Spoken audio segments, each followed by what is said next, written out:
اللہ نے کہا اگر کسی سے گناہ ہو جاتا ہے فوراً عذاب نہیں آئے گا, توبہ کا اس کو موقع دیا جائے گا. اس کا مطلب رحمت غصے پہ غالب ہے کہ نہیں ہے؟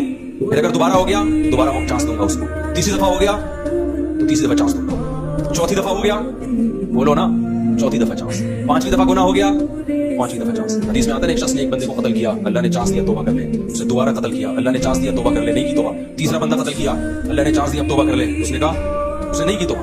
چوتھا پانچواں کتنے مار دیے؟ 99 کے بعد اس کو خیال آیا کہ تھوڑا سا مناسب کام مجھ سے تھوڑا نامناسب چل رہی, اللہ کو کیا منہ دکھاؤں. ایسا نہ ہو کہ آپ میں سے بھی کوئی کہہ کہ چلو کرتے رہو آخر میں توبہ کریں گے. ہزاروں میں ایک آدمی ہوتا ہے جس کو اتنے جرائم کرنے کے بعد توبہ کا خیال آئے, ورنہ 99% کو توبہ کا خیال نہیں آتا. اس لیے شروع میں ہی بچ جاؤ, شروع میں ہی بچ جاؤ. گناہ کر کے توبہ بڑا مشکل کام ہے, گناہ سے بچنا آسان ہے, کر کے توبہ کرنا مشکل ہے کیونکہ لت پڑ جاتی ہے اس گناہ کی. دیکھو جو شراب نہیں پیتے بچے ہوئے ہیں, آسان ہے نا, پی کے چھوڑنا آسان ہے مشکل ہے؟ مشکل ہے. تو